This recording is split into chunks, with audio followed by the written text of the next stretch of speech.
So just final question for me then. So out of those 5 fixtures, just to end the podcast, what would be a good return on those 5 fixtures? 15. No, I'm joking. Again, the immediate Blues response, isn't it? Just to wind all the opposition fans up 15. No, I think somewhere between 11 and 13 for me would be good, and I'm going to go for 13. I'm going to go for 4 wins and 1 draw. Yeah, I would say that would be a good return as well. If we can do that every 5 fixtures, that will get us promoted.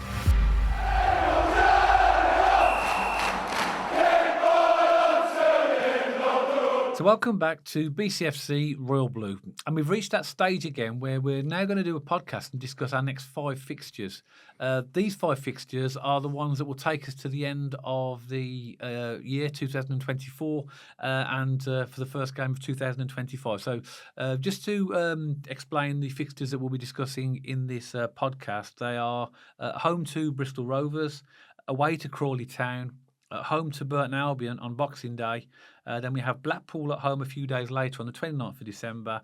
And on New Year's Day, we're away to Stockport. So we're going to discuss each of those 5, give a general overview of what we think about these opposition and teams. So do you want to start off with the first one, Matt? So Bristol Rovers at home. What's your thoughts on that one? Yeah, Bristol Rovers are a team that haven't massively hit my radar this season. You know, we look at like the Wrexhams and the Wickhams and certain teams in and around us, don't we, Dad, for research purposes and to see what other teams are doing. But Bristol Rovers, I don't know masses amount of. I had to do quite a bit of research on them, but I always see Bristol Rovers as a pretty established, League One team at this point. It's pretty solid.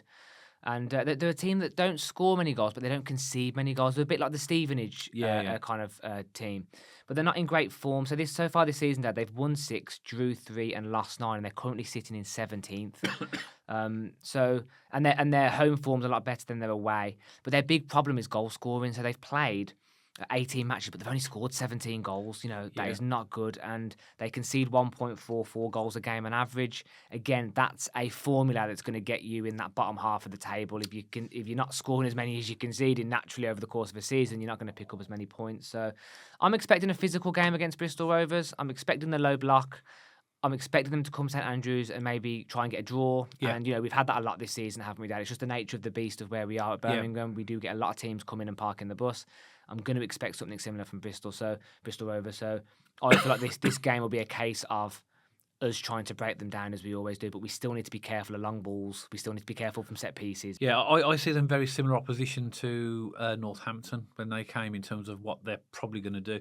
You mentioned their lack of goals, and really key thing is that their top goal scorer, they've got a number of them on 2 goals.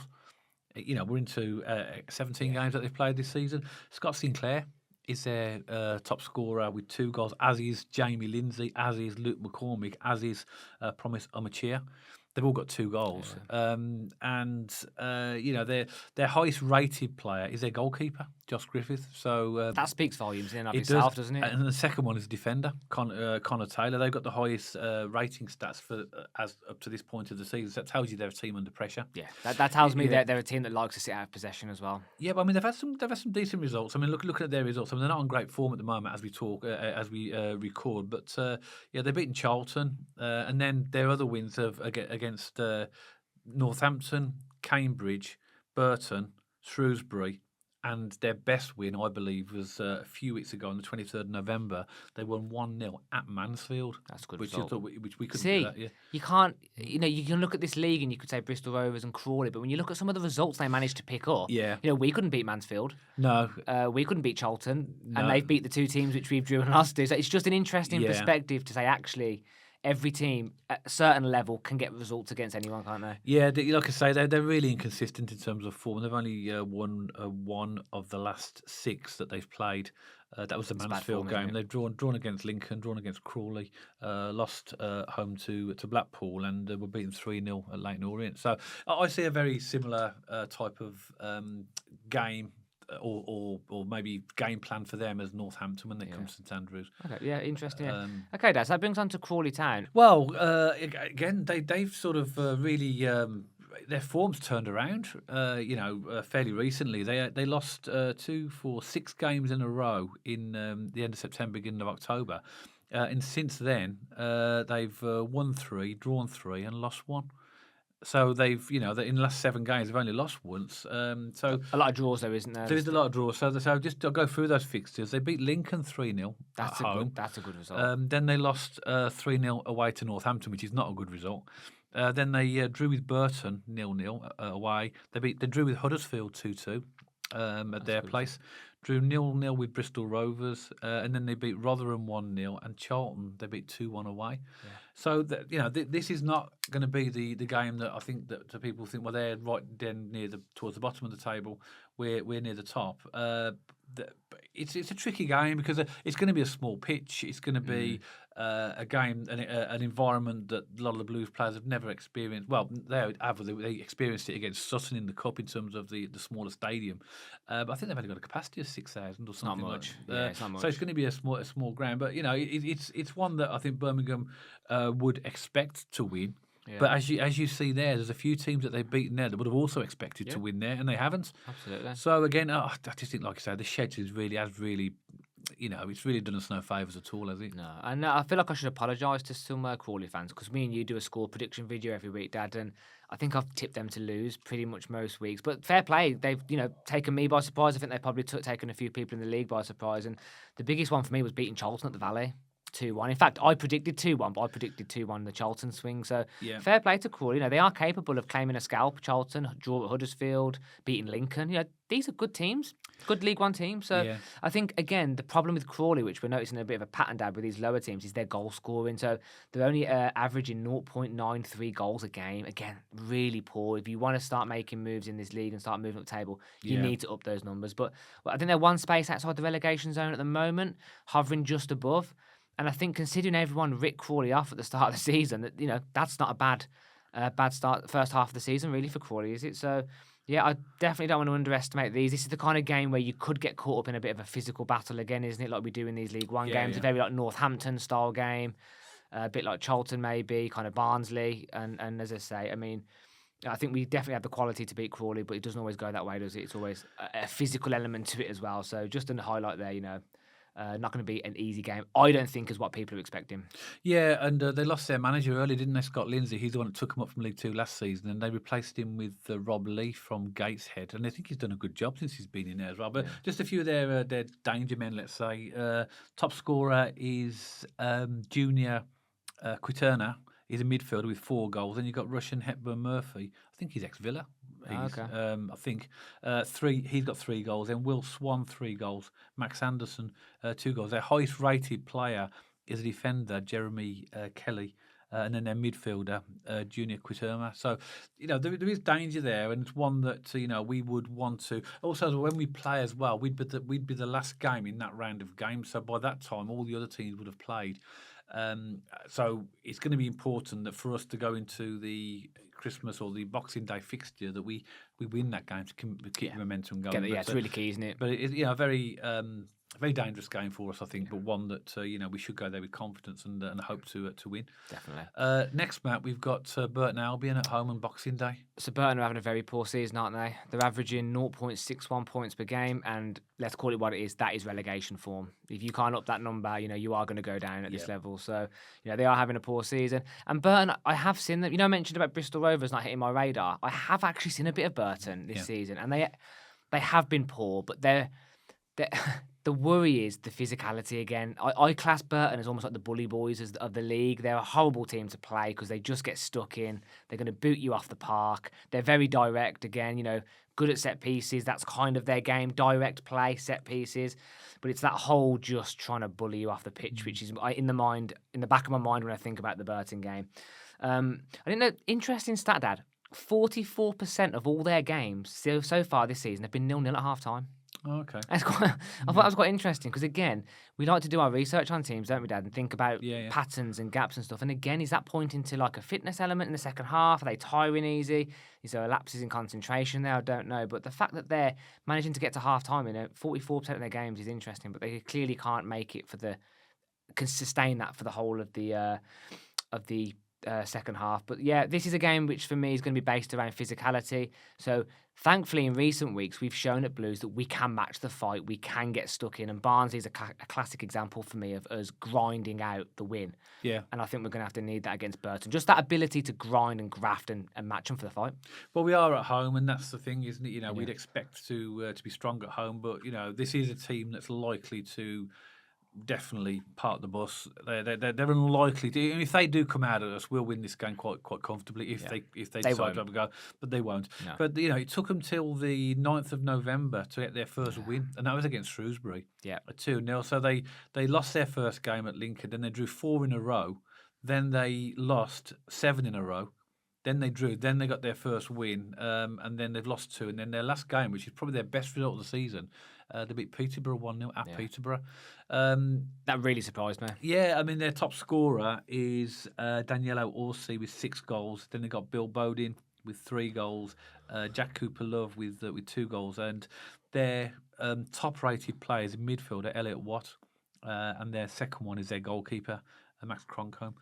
And we did have Ramal Donovan on loan there, didn't he? But he's been recalled now. He's back at the Blues. He wasn't getting any game time there. That was always going to happen. I mean, we've obviously sent players out on loan to get some experience. If you're not getting any, it's not working. I think Burton was the wrong move for him because they're the physical team. Ramal Donovan's tiny, isn't he? So he completely goes against what their style of play. He carries the ball. He does those little dinking runs and those little dinky passes, whereas that doesn't really work at Burton. So I think he wasn't getting game time because he wouldn't really fit in. I mean, Burton fans, if you're watching, please let us know why that didn't quite work out. I can't say that for sure because I didn't see much of Ramal Donovan at Burton. But for me, it's interesting to see him back at the Blues. Yeah, but I think the thing about Ramal Donovan, he's a young player, isn't he? And the battle that they're in, they're going to need strong physical players. And that situation probably didn't work in there. Yeah, that's what I mean. The wrong move for him. Yeah, I mean they've only got 6 points away from home, and as you can imagine by their position, they've got a bad defensive record, and they don't score many goals either. So,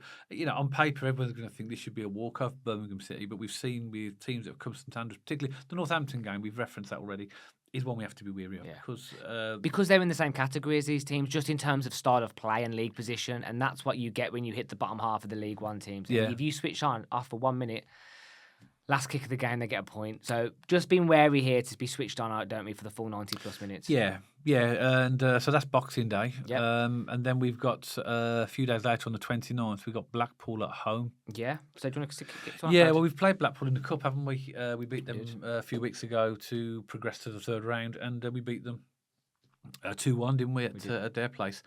They've... Such a strange team. They're our team, aren't they? Well, obviously, when Brucey was first appointed, they won 4 in a row, put themselves up. I think they put them to third place. But it was early in the season, so that win one game and you move up loads of places. But they won 4 in a row, and after that, and they didn't win a game for 9 games. They drew, lost 3, drew, lost 1, drew, lost 1. But the last 2 games that they've won. Yeah. So it seems to be they're on a good run now. And both of them away. They beat Bristol Rovers away and they beat Shrewsbury away. So maybe they're on another good run now. I think that on the fact that we've beaten them already, it doesn't really mean anything. We beat Shrewsbury in the EFL Trophy, and then we lost to them in the league. But I think once again, we are at home, and we would expect to have a decent game against these. But you can't take anything for granted, can you? No, I know. And I thought when I saw them in the FA Cup, they were poor.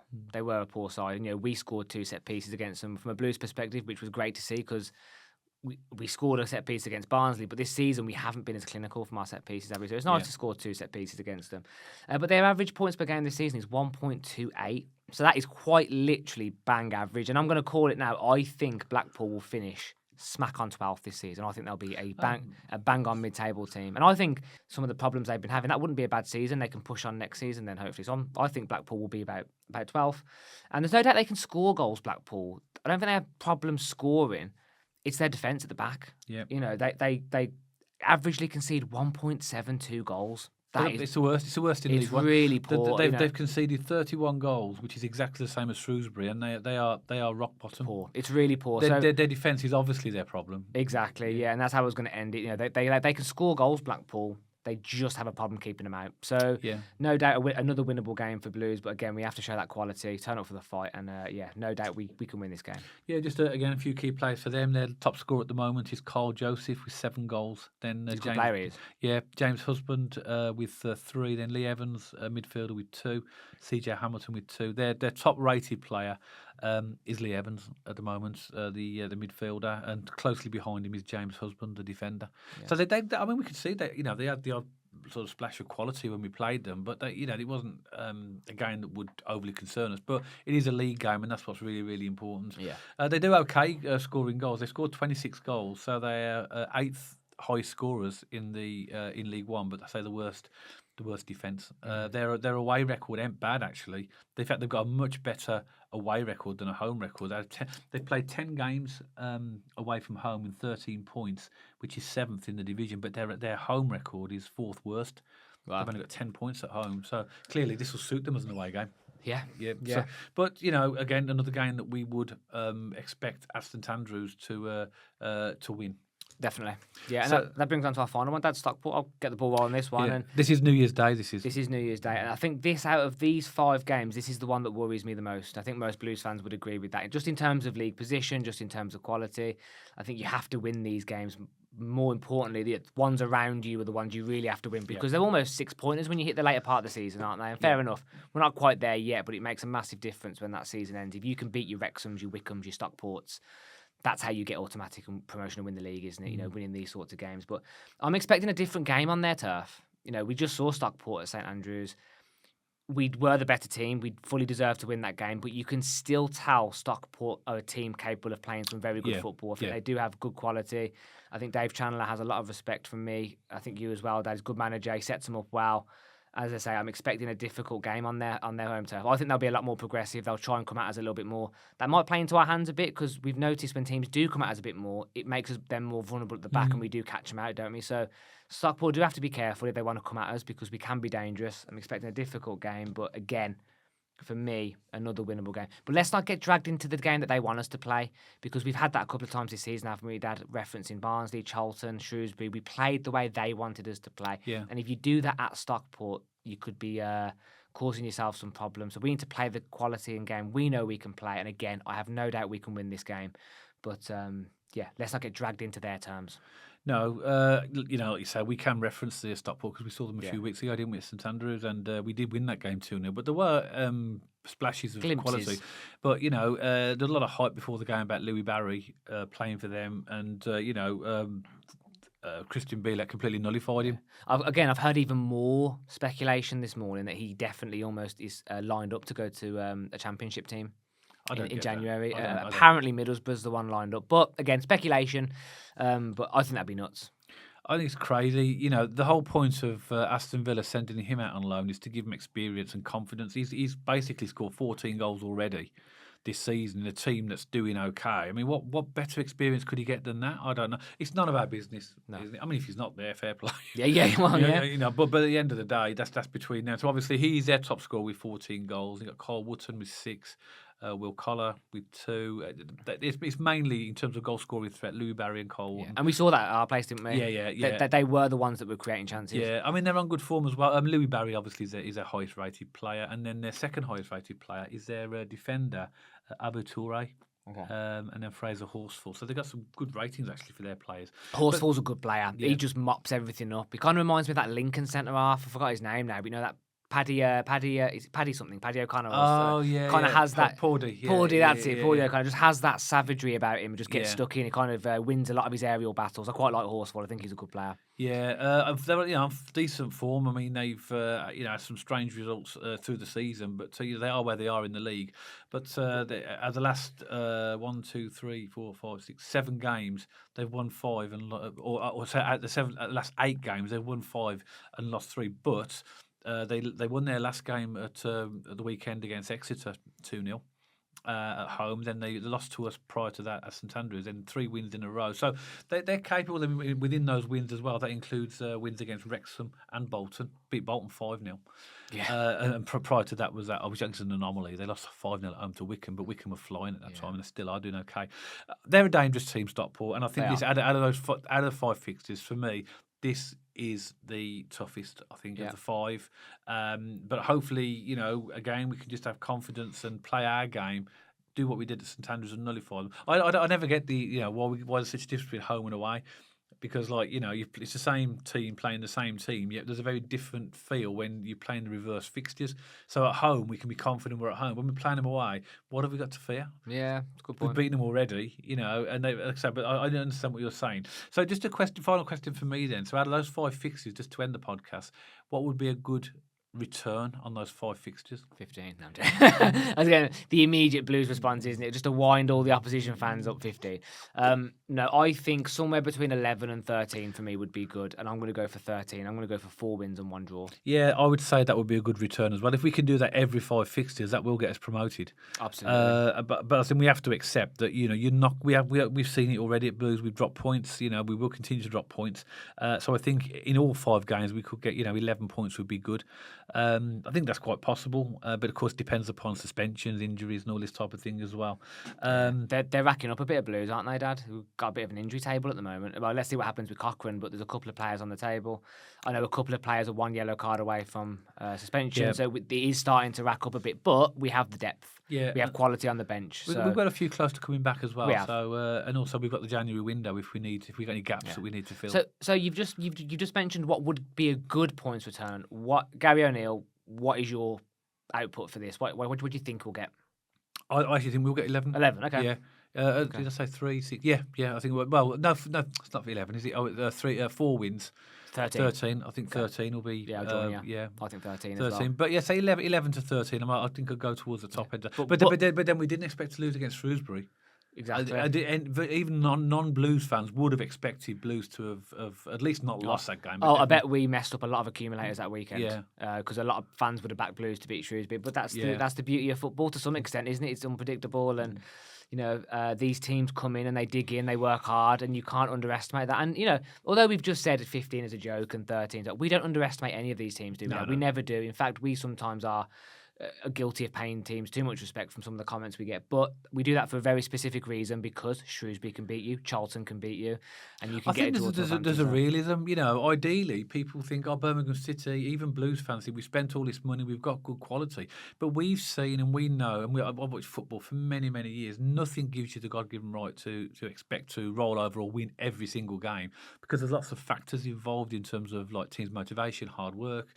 And that sort of evens out some of the, you know, the skill and the quality of the players. So yeah, I mean, I think, you know, we're just being realistic, and we, you know, there was people at the start of the seasons. I wonder if we'll drop any points. Right?